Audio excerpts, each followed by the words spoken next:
ગીર સોમનાથ જિલ્લાના વેરાવળમાં બનનારી પ્રથમ ગુજરાતી ફિલ્મ વહેમના તમામ કલાકારોએ તાજેતરમાં સાચી સિનેમા ખાતે પ્રદર્શિત થઈ રહેલી ગુજરાતી ફિલ્મ નાયક નાલાયક નિહાળી હતી અને આ પ્રસંગે ફિલ્મના ડાયરેક્ટર આકાશભાઈ રાઠોડ તથા અભિનેતા કલ્પેશભાઈ મહેતા વિશેષ ઉપસ્થિત રહ્યા હતા. કાર્યક્રમ દરમિયાન ડાયરેક્ટર આકાશભાઈ રાઠોડે જણાવ્યું હતું, આકાશ રાઠોડ, વહેમ ફિલ્મનો ડિરેક્ટર.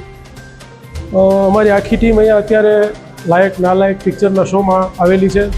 અમને સ્પેશિયલી ઇન્વાઇટ અને પ્રમોટ કરેલા છે આ પિક્ચર માટે જીતુ સર, જીતેન સર, અસ્મિત પટેલ, જેમણે પણ આ પિક્ચરમાં કામ કરેલું છે. બહુ સરસ મજાની પિક્ચર છે. અમે બધા એક શો પૂરો કરીને બહાર નીકળ્યા છે અને સાથે સાથે અમે બધાએ બહુ એન્જોય કર્યું છે. ફિલ્મમાં જેટલા ન્યૂ કમર્સ છે, ડિરેક્શન, મ્યુઝિક, સ્ક્રીન પ્લે બધું બહુ સરસ રીતે કરવામાં આવ્યું છે. અને અમારા સાથે જે વહેમની ટીમ અમારી છે, જે હાલમાં અમારું પિક્ચરનું શૂટ ચાલુ છે, એ ક્યાંક ને ક્યાંક અમે લોકો એસોસિએટેડ છે આ લાઈનને લઈને. અને સ્પેશિયલી થેન્ક્સ ટુ સાચી એન્ટરટેનમેન્ટ, અંકુરભાઈ, જેમણે અમને અપ્રોચ કર્યા છે આ શો માટે અને અમારા પ્રમોશનમાં સપોર્ટિવ થયા છે. Big thanks to all of you.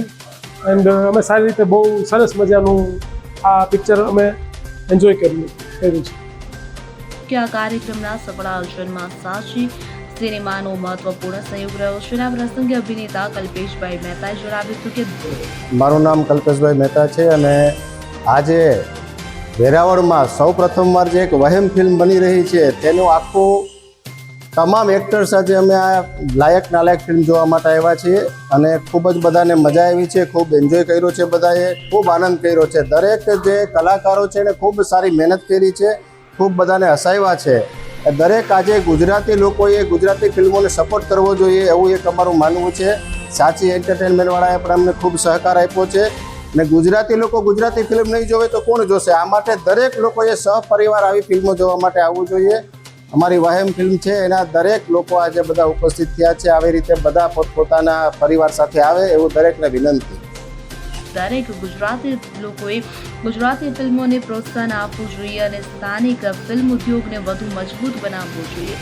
તો કાર્યક્રમ દરમિયાન કલ્પેશભાઈ મહેતાએ ગુજરાતી ફિલ્મોના લોકપ્રિય અભિનેતા હિતુભાઈ કરોડિયા સાથે વિડીયો કોલ દ્વારા વાતચીત કરી હતી અને હિતુભાઈએ વહેમ ફિલ્મના તમામ કલાકારો સાથે શુભેચ્છાપૂર્વક સંવાદ કર્યો અને સમગ્ર ટીમને અભિનંદન પાઠવ્યા તેમજ ફિલ્મની સફળતા માટે શુભેચ્છાઓ વ્યક્ત કરીને કાર્યક્રમ ગુજરાતી ફિલ્મ પ્રેમીઓ માટે યાદગાર બન્યો હતો અને ગુજરાતી ફિલ્મોને વધુ લોકપ્રિય બનાવવા માટેનો એક સુંદર પ્રયાસ સાબિત થયો.